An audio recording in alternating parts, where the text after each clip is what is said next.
अरे मम्मी जी, ये soup P लीजिए, आपकी सेहत के लिए अच्छा रहेगा। और देखो ना, मैं आपकी दवाइयाँ भी लेकर आई हूँ, लेकिन आपने तो दवाइयाँ ली ही नहीं। आरव, अब तुम ही समझाओ ना मम्मी जी को। मैं तो थक गई हूँ उनके आगे पीछे घूमते हुए। अचानक संजना कमरे में आई और अपनी सास और पति से बोली, संजना कहाँ थी तुम? मैं तो अभी अभी घर में आया हूँ, पर तुम थी कहाँ?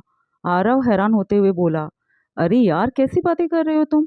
मैं तो यही बिल्डिंग में ही थी, नीचे बेसमेंट में बने हुए मंदिर में प्रार्थना करने गई थी।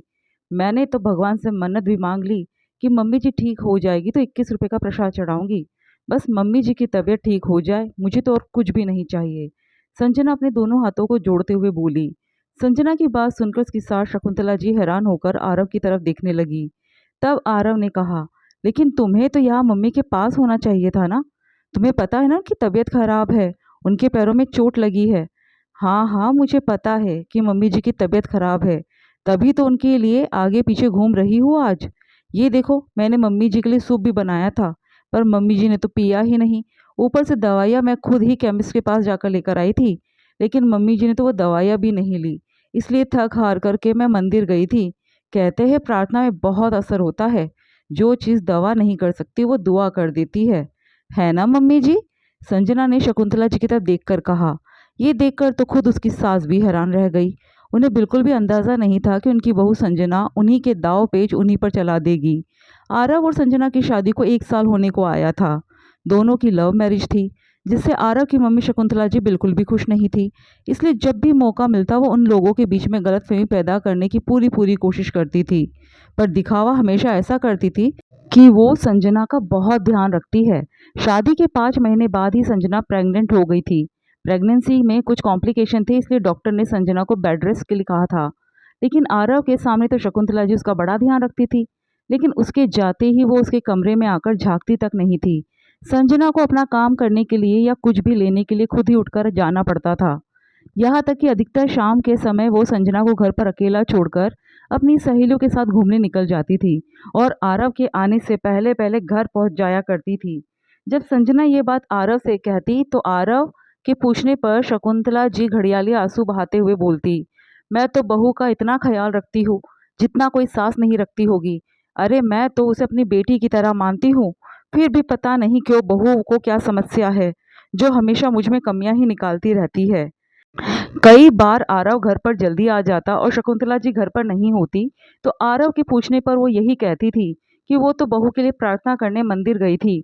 आखिर प्रार्थना में बहुत शक्ति होती है, जो दवा से ज़्यादा असर करती है।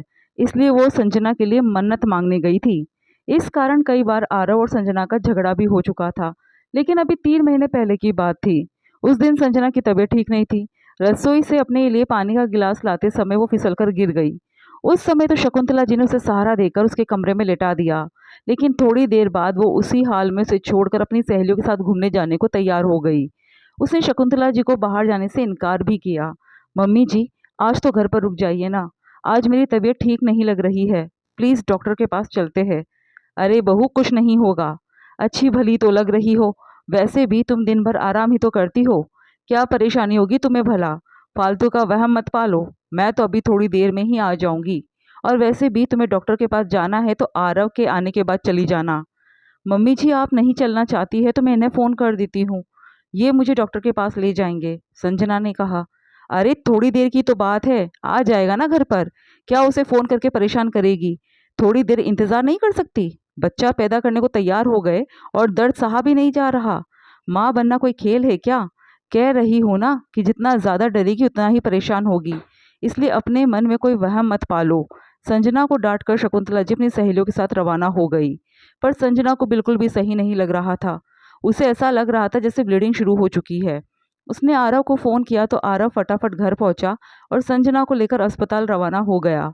लेकिन तब तक संजना की तबीयत बिगड़ चुकी थी और उसका मिसकैरेज हो चुका था। इसके लिए भी शकुंतला जी ने यही बहाना किया कि वो तो उस समय मंदिर संजना के लिए प्रार्थना करने गई थी और संजना अपनी ही गलती से गिर गई तो उसमें उनकी क्या गलती। ये सुनकर तो संजना अपना मन बना चुकी थी कि अब इस रिश्ते को छोड़कर चले जाना चाहिए। लेकिन आरव की इसमें क्या गलती थी? शकुंतला जी तो जो उसे दिखा रही थी वो तो वही देख रहा था। आखिर वो शकुंतला जी की गलती की सज़ा आरव को तो नहीं दे सकती थी, इसलिए वो वहीं रुक गई। लेकिन शकुंतला जी में कोई फ़र्क नहीं आया। लेकिन अब संजना शकुंतला जी की तरह ही व्यवहार करने लगी थी। अभी 3 दिन पहले की बात है, शकुंतला जी सीढ़ियों से फिसलकर गिर गई थी। इस कारण उनकी कमर में और पैर में मोच आ चुकी थी। अब वो अपने काम के लिए अपनी बहू संजना पर निर्भर हो चुकी थी। अब संजना ठीक वैसा ही कर रही थी जैसे शकुंतला जी उसके साथ करती थी। वो आरव के सामने तो खूब उनकी देखभाल करती, लेकिन फिर उसके जाने के बाद उनके कमरे में आकर झाँकती तक नहीं थी। ये देखकर शकुंतला जी बहुत ही मन कुढ़ती थी। और आज तो संजना उन्हें छोड़कर जानबूझकर नीचे पार्क में घूमने चली गई थी। लेकिन पीछे से आरव आ गया, और जब उसने ये सब पूछा तो संजना ने भी वही जवाब दिया जो शकुंतला जी ने दिया था, कि वो उनके लिए प्रार्थना करने गई थी, मन्नत मांगने गई थी। लेकिन शकुंतला जी से चुप रहते नहीं बना। वो आरव के सामने ही चिढ़कर बोली, बेटा बहू झूठ बोल रही है, ये जानबूझकर ये सब कर रही है, क्योंकि मैंने भी इसके साथ यही सब किया था, और अब मेरी ही बातें मेरे ऊपर डालने की कोशिश कर रही है। गुस्से ही गुस्से में उन्होंने बोल तो दिया, लेकिन उनकी बात सुनकर आरव सख्ते में आ गया। मम्मी, आपने जानबूझकर सब कुछ किया था? मतलब आपने जानबूझकर अपने ही घर की खुशियां छीन ली? यह सुनकर तो शकुंतला जी से कुछ कहते नहीं बना, लेकिन आरव ने इसके लिए उन्हें अच्छा खासा डांटा। मम्मी, आपको अगर संजना इस घर में पसंद नहीं थी तो बता देती आप, मैं कहीं और हमारे रहने का बंदोबस्त कर लेता, पर कम से कम इसका मिसकैरेज तो नहीं होता। आरव तो अलग होने को भी तैयार हो गया था, लेकिन शकुंतला जी ने अपने किए के लिए माफ़ी मांग ली।